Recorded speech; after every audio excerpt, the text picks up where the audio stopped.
오늘 함께 나눌 말씀은 요한복음 5장 10절에서 18절까지 말씀입니다. 말씀을 읽겠습니다. 유대인들이 병 나은 사람에게 이르되 안식일인데 네가 자리를 들고 가는 것이 옳지 아니하니라. 대답하되 나를 낫게 한 그가 자리를 들고 걸어가라 하더라 하니 그들이 묻되 너에게 자리를 들고 걸어가라 한 사람이 누구냐 하되 고침을 받은 사람은 그가 누구인지 알지 못하니 이는 거기 사람이 많음으로 예수께서 이미 피하셨음이라. 그 후에 예수께서 성전에서 그 사람을 만나 이르시되 보라 네가 나았으니 더 심한 것이 생기지 않게 다시는 죄를 범하지 말라 하시니 그 사람이 유대인들에게 가서 자기를 고친 이는 예수라 하니라. 그러므로 안식일에 이러한 일을 행하신다 하여 유대인들이 예수를 박해하게 된지라. 예수께서 그들에게 이르시되 내 아버지께서 이제까지 일하시니 나도 일한다 하시매 유대인들이 이로 말미암아 더욱 예수를 죽이고자 하니 이는 안식일을 범할 뿐 아니라 하나님을 자기의 친아버지라 하여 자기를 하나님과 동등으로 삼으심이로라.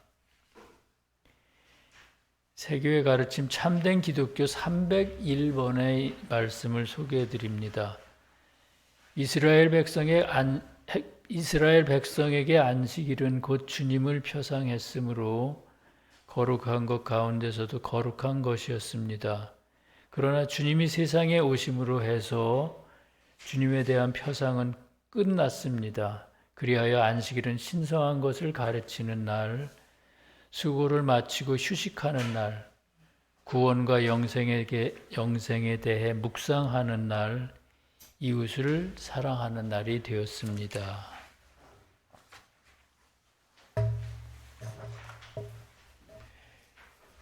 유대교회의 마지막 때 주님께서는 직접 세상에 오셔서 그 교회를 심판하시고 새로운 교회인 기독교회를 세우셨습니다. 주께서 유대교회를 폐하신 이유는 그들이 주님의 말씀을 왜곡해 진리를 모두 거짓으로 만들었기 때문입니다. 그들의 거짓 가운데 첫째는 주님이 진리라는 사실을 인정하지 않은 것이고요. 두 번째는 오직 믿음만으로 구원받는다고 가르친 것입니다. 그러한 사실은 지금의 교회도 마찬가지입니다. 오늘날의 주류 교회들 역시 말씀의 내적 의미로 다시 오신 주님을 인정하지 않습니다. 그리고 오직 믿음으로만 구원받는다고 가르칩니다. 역사적으로 볼 때 교회들은 모두 그 두 개의 교리에 속한 본질적인 거짓으로 인해서 스스로 무너졌습니다. 오늘 말씀에도 주님을 인정하지 않고 오히려 핍박하는 사람들이 있습니다. 그들은 유대교회의 거짓 교리에 세뇌된 사람들입니다. 그들은 주님께서 38해 된 병자를 고치셨을 때 병이 어떻게 치유되었는가 하는 건 알려하지 않고 오로지 안식일에 병을 고치는 게 과연 옳으냐 하며 주님을 박해하고 죽이려 했습니다. 교회는 병든 자와 죽어가는 자를 살리는 곳인데도 말입니다. 유대인들의 그런 행동은 그들의 진리가 얼마나 비뚤어져 있는가를 여실히 보여줍니다. 그들이 병을 고치신 주님과 병자에게 어떻게 했는가 하는 것을 본문의 말씀을 통해 살펴보겠습니다. 먼저 본문 10절과 11절은 다음과 같이 말합니다. 유대인들이 병 나은 사람에게 이르되 안식일인데 네가 자리를 들고 가는 것이 옳지 아니하니라. 대답하되 나를 낫게 한 그가 자리를 들고 걸어가라 하더이다. 38해 동안이나 병을 앓던 사람이 병이 나아서 이제 침상을 들고 걸어갔습니다. 그걸 보고 유대인들은 안식일인데 어찌 자리를 들고 가느냐라며 병자를 나무랍니다. 유대의 율법에 따르면 안식일은 엿새 동안의 노동을 마친 후 휴식하는 날입니다. 그런 까닭에 유대인들은 안식일이 되면 아무 일도 하지 않았습니다. 그러나 주님과 주님의 제자들은 달랐습니다. 성전에서 말씀을 전하시기도 하고요. 병자들을 고치셨습니다. 또 주님의 제자들은 밀밭을 지나다가 이삭을 따먹은 적도 있습니다. 배가 고팠기 때문이죠. 율법에 엄격했던 유대인들로서는 그건 있을 수 없는 일이었습니다. 그래서 유대인들은 주님과 제자들을 아주 못마땅하게 여겼습니다. 주님은 왜 안식일에 율법을 지키지 않으셨을까요? 안식일에 대한 유대인의 해석은 말씀의 문자적 의미에 바탕을 둔 것이고 그렇기 때문에 잘못된 것이었기 때문입니다. 말씀의 내적 의미로 보면 안식일은 세상에 오신 주님이 지옥과의 싸움에서 완전히 이기시고 당신의 인성과 신성을 하나로 만드신 상태, 즉 신성한 인간이시며 동시에 하나님이 되신 상태를 의미합니다. 왜냐하면 안식일 전에 6일은 영적으로 주님의 싸움과 고난을 나타내기 때문입니다. 그런 이유로 마태복음 12장 8절에서는 주님을 안식일의 주인이라고 말했습니다. 안식일의 이와 같은 의미는 우리 신앙인들에게도 똑같이 적용할 수 있습니다. 즉 안식일은 거듭남을 위한 시험을 모두 끝난 후 시험이 없는 평화의 상태를 나타냅니다. 그런 의미에서 안식일에 아무 일도 하지 말라는 말씀은 거듭난 후에는 인간의 자아로부터 하는 일이 하나도 없다는 뜻입니다. 다시 말하면 인간의 자아로부터는 어떤 일도 하지 말라는 의미입니다. 왜냐하면 거듭난 사람은 오로지 주님의 통치에만 따를 뿐 자기 생각으로 주님의 뜻을 거스르는 법이 없기 때문이죠. 주님께서 병자의 병을 고치시는 걸 목격한 유대인들은 내심 놀라웠을 것입니다. 그러나 주님에 대한 경계심과 혐오는 상대적으로 더욱 깊어졌습니다. 왜냐하면 참된 진리가 나타남으로 하여 그들의 거짓이 온 세상에 드러날 수도 있음을 본능적으로 느꼈기 때문입니다.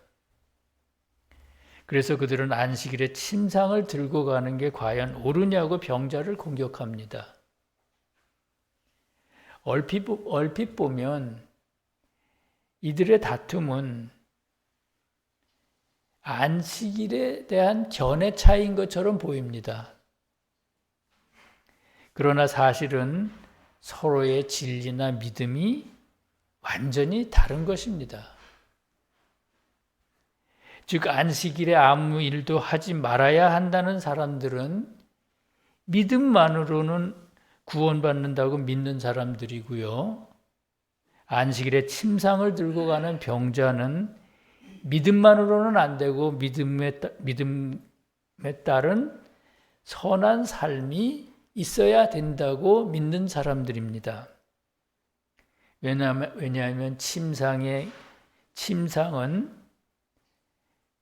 침상이 교리에 대한 믿음을 나타낸다면 그것을 들고 걸어가는 것은 믿음에 따른 삶을 의미하기 때문입니다. 유대인들로부터 안식일에 침상을 들고 가는 게 옳으냐고 공격받은 병자가 11절에서 나를 낫게 한 그가 자리를 들고 걸어가게 하더이다 이렇게 말했습니다. 나를 낫게 한 그가 누굴까요? 그분은 바로 참된 진리이신 주님이십니다. 그러므로 병자가 나를 낫게 한 그가 자리를 들고 걸어가라 하더이다 라고 말한 것은 나는 참된 진리가 시키는 대로 교리에 따라 사는 것이다 이렇게 당당하게 대답하는 것입니다. 그러자 유대인들이 다시 너에게 자리를 들고 가라 한 사람이 누구냐고 물었습니다. 유대인들은 병자가 믿는 진리가 그들의 진리와는 다른 위험한 진리라고 생각했습니다. 그래서 너에게 자리를 들고 가라 한 그 사람이 누구냐고 물었습니다. 이 말은 네게 믿음과 삶을 함께 가르친 자가 누구냐고 묻는 것입니다. 우리도 가끔 그런 경험을 하죠. 저는 새교회를 어떤 분이 당신의 교파는 어떤 교파입니까? 그렇게 물을 때 가끔 좀 어색하다고 할까요? 이걸 꼭 말해야 되나 하는 이런 생각을 하게 되죠. 우리 교회는 스베덴보리라는 분이 18세기에 그 저술한 그런 말씀의 내적 의미를 기초로 해서 세워진 교회입니다. 이렇게 좀 길게 설명을 하게 되죠. 그러면은 일반 교회하고 당신네 교회가 다른 점이 뭐냐고 이렇게 묻습니다. 그러면은 일반 교회가 믿음만으로 구원받는다고 가르치면 우리는 믿음과 믿음에 따른 삶이 하나 되어야 한다고 그렇게 가르칩니다. 이렇게 대답을 하죠. 그럴 때 그건 어디에서 근거한 가르침이냐 이렇게 묻습니다. 너에게 자리를 들고 가라 한 사람이 누구냐라고 묻는 것은 이를테면 그런 질문이라고 볼 수가 있습니다. 네게 믿음과 삶이 함께 있어야 구원받는다고 가르치는 근거가 뭐냐 이렇게 묻는 거죠. 그 말을 들은 병자의 모습을 13절에서는 이렇게 말합니다. 고침을 받은 사람이 그가 누구인지 알지 못하니 이는 거기 사람이 많음으로 예수께서 이미 피하셨음이라. 말씀에는 병자가 그의 병을 고쳐주신 주님에 대해 잘 알지 못했다고 합니다. 그 말이 무슨 뜻일까요? 신앙인들이 오랫동안 앓던 영적인 병을 고쳤을 때 마지막으로 어떤 진리 때문에 내가 이 병이 고쳐졌는가 그거에 대해서 자세히 모른다는 겁니다. 왜냐하면 병은 한 번에 고쳐지는 게 아니고 많은 시행착오를 통해 최종적으로 고쳐지기 때문입니다. 우리는 주일마다 진리를 배우고 실천하면서 각자의 병을 고치려고 노력합니다. 우리 안에 있는 진리는 그렇게 순결한 진리는 아니기 때문입니다. 뭔가 영적으로 약간씩 불완전한 점이 있는 거죠. 불순한 것이 묻어 있는 거죠. 그게 영적인 병이라고 볼 수가 있습니다. 그렇게 노력을 하지만 그럼에도 여러 가지 이유로 인해 진리가 제대로 힘을 쓰지 못할 때가 많습니다. 왜 그럴까요? 우리가 병을 고치려고 사용하는 약, 즉 진리는 처음부터 그렇게 힘이 있질 않습니다. 다시 말하면 그 진리 안에 선한 게 처음부터 들어있지 않다는 것입니다. 처음에는 진리만 있고 그 안에 사랑이 전혀 들어있지 않는 진리를 가지고 약을 쓰듯 그걸로 병을 고치려고 하는 거죠. 그러면 어떤 일이 일어날까요? 주일날에 예배 볼 때는 이 진리가 참 나에게 필요한 진리구나 하고 깨닫고 그 진리를 늘 묵상하려고 노력하지만 금방 잊어버립니다. 그리고 우리 생활 속에서 까마득히 없어진 진리처럼 아무 영향도 미치지 못하는 거죠. 처음에 그렇습니다. 그러다가 점점 조금씩 그걸 기억하는 시간이 길어지고 그렇게 해서 우리 생활에 조금씩 적용하는 일이 점점 많아지게 되죠. 그때 우리의 진리 안에는 진리는 사랑이 있는 진리로 조금씩 변합니다.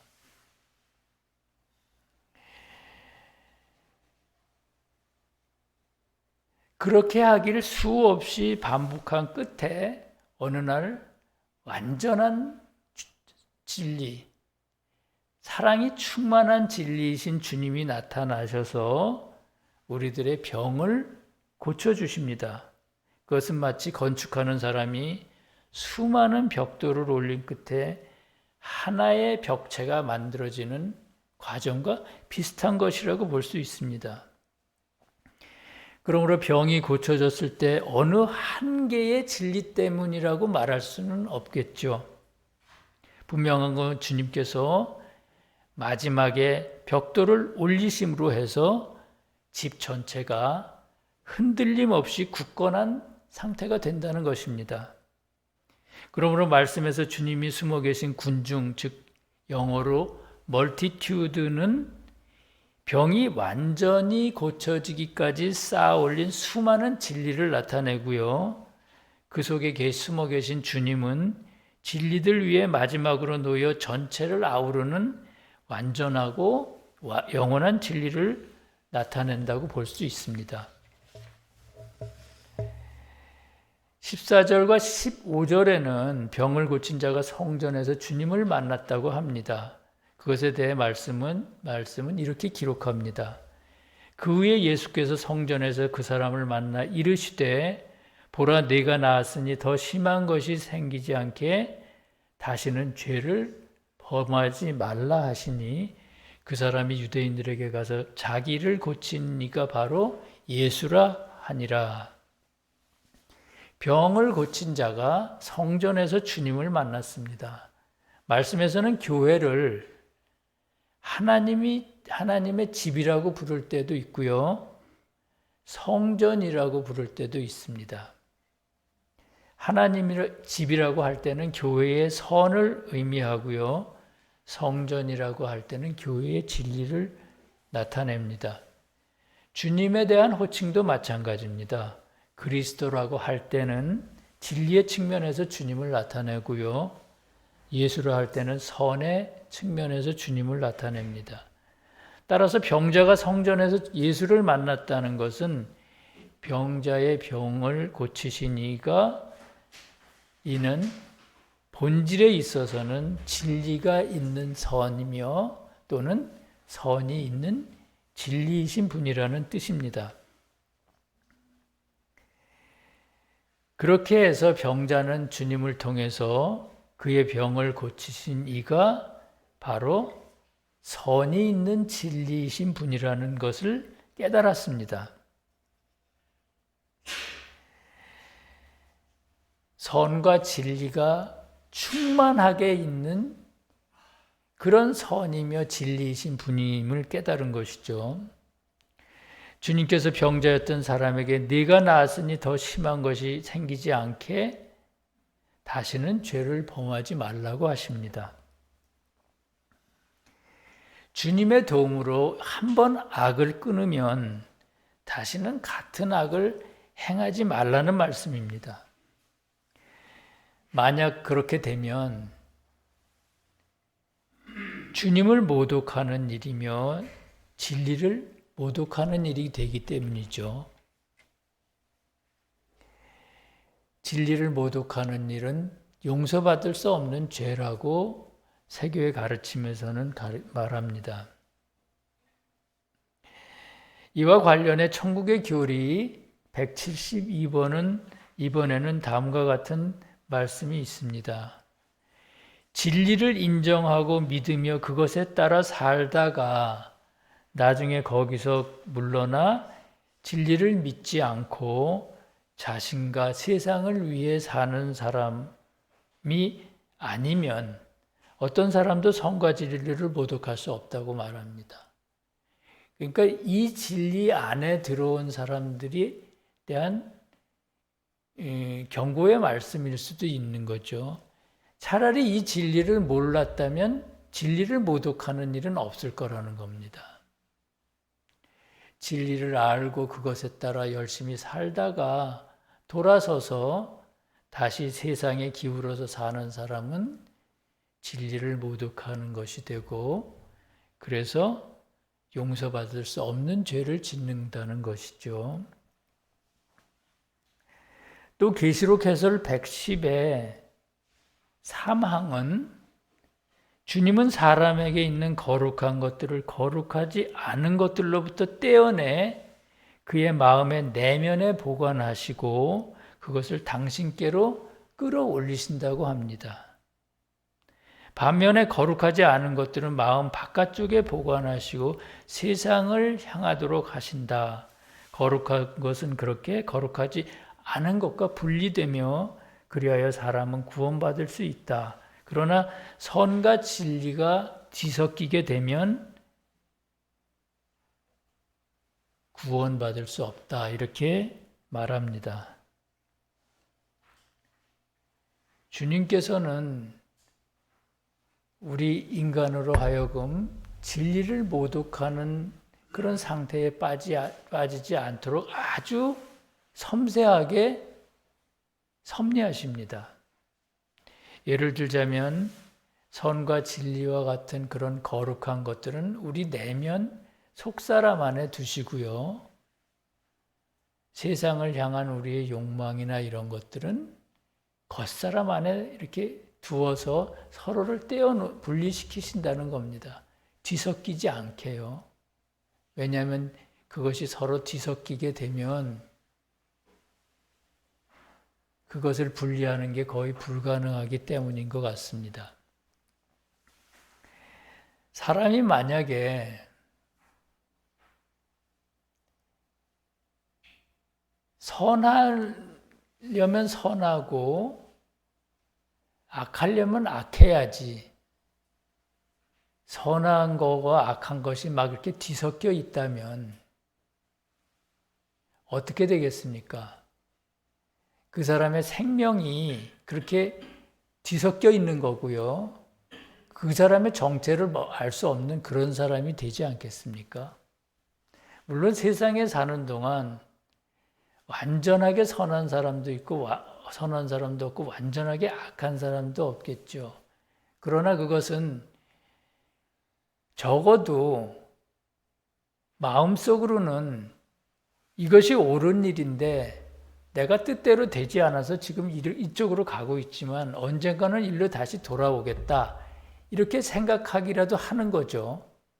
그건 생명이 변한 것은 아닙니다. 아직은요. 적어도 그런 상태라면 우리는 희망을 가질 수가 있습니다. 그러나 그것이 뒤죽박죽 돼 있을 때는 바뀔 수가 없습니다. 다시 말하면 갱생의 기회가 주어지지 않는다는 거죠. 그러한 상태가 주님이 말씀하시는 진리를 모독하는 상태가 아닌가 생각합니다. 그러므로 우리 신앙인들은 일단 병을 고쳤다가 다시 같은 병이 들지 않도록 조심해야 됩니다. 물론 우리 안에는 수많은 문제들이 있죠. 하나의 문제가 해결되면 그 다음에 또 다른 문제를 해결하면 됩니다. 그러나 해결했던 문제가 다시 문제가 된다면 그건 진리를 모독하는 게 된다는 겁니다. 그래서 주님은 요한복음 12장 40절에서 유대인들을 향해 이렇게 말씀하셨습니다. 그들의 눈을 멀게 하시고 그들의 마음을 완고하게 하셨으니 이는 그들로 하여 눈으로 보고 마음으로 깨닫고 돌이켜 내게 고침을 받지 못하게 하려 함이라 이렇게 말씀하셨습니다. 주님이 그렇게 말씀하신 이유는 유대인이라는 사람들의 기질은 능히 병 고침을 받은 후 다시 죄를 질 수 있는 사람임을 주님께서 아셨기 때문입니다. 그래서 주님은 그들에게 차라리 말씀의 내적인 것을 밝히시지를 않으셨습니다. 끝으로 18절에는 유대인들이 이로 말미암아 더욱 예수를 죽이고자 하니 이는 안식일을 범할 뿐만 아니라 하나님을 자기의 친아버지라 하여 자기를 하나님과 동등으로 삼으심이로라 이렇게 말합니다. 앞에서 말씀드린 것처럼 타락한 유대교회 사람들은 주님이 곧 세상에 오신 하나님이란 사실을 인정하려 하지 않았습니다. 유대인들의 관점에서 볼 때 주님을 그렇게 인정한다는 것은 사실 쉬운 일이 아니겠죠. 그래서 주님은 요한복음 14장 11절에서 이르시길 나를 믿지 못하겠거든 내가 하는 일을 보고 나를 믿으라고 하셨습니다. 내면의 합리성이 열린 사람이라면 능히 주님이 하시는 일을 보고 그분이 어떤 분이신지, 그분이 하나님이신지, 하나님의 아들이신지를 알 수가 있기 때문입니다. 안식일의 논쟁도 그렇습니다. 주님은 안식일을 이웃에게 자비와 긍휼을 베푸는 날로 규정하셨습니다. 그러나 유대인들은 하나님의 말씀에 따라 아무 일도 하지 않는 날로 생각했습니다. 왜냐하면 구약의 말씀에 그렇게 되어 있으니까요. 바로 그런 점 때문에 유대인들은 주님을 핍박하고 죽이려 했습니다. 오늘 말씀을 통해 우리는 이 시대의 새교회가 낡은 교회들의 저항을 뿌리치고 바로 선다는 게 얼마나 힘든 일인지를 알았습니다. 같은 이유로 악과 거짓들로 가득한 우리 마음속에 새교회의 진리가 뿌리를 내리는 것이 얼마나 또한 힘든 일인가를 깨닫게 됩니다. 그 일은 말씀의 내적 진리로 다시 오신 주님과 함께 하지 않으면 결코 이룰 수 없는 일입니다. 그것은 생명이 없는 진리를 받아들여 아는 사람이라도 사랑이 없는 진리로는 그 일을 이룰 수가 없습니다. 왜냐하면 사랑이 없는 진리는 생명이 없는 진리와 같고요. 아무 힘을 쓸 수가 없기 때문입니다. 사랑과 선이 있는 진리라야 영적인 병을 고칠 수 있으며 우리 안에 교회를 살릴 수 있습니다. 그래서 주님은 유대인들의 저항을 무릅쓰고 안식일의 말씀을 가르치시고 병자들을 고치셨습니다. 다시 말씀드리지만 새교회는 진리만 있는 교회가 아니고요. 진리와 선, 믿음과 믿음에 따른 삶이 함께 있는 교회입니다. 그래야 병이 들었다가도 회복될 수 있고 일단 회복되면 다시는 같은 병이 들지 않습니다. 주님의 그런 은혜가 서울세교회 모든 성도들과 이 진리를 사랑하는 모든 이웃에게 함께 하시길 간절히 기도합니다. 이기는 자와 끝까지 내 일을 지키는 그에게 만국을 다스리는 권세를 주리라. 아멘. 함께 기도하시겠습니다. 사랑의 주님 감사합니다. 신정새해가 지나고 이제 구정새해를 또다시 맞았습니다. 새해 시작이 부실했다면 주님께서 새롭게 시작하도록 저희들을 도와주시옵소서. 생각해보면 저희 인간은 한없이 우둔한 사람들입니다. 주님께서 밝고도 밝은 세교회의 진리를 주셨음에도 길을 찾지 못하고 허둥댈 때가 한두 번이 아닙니다.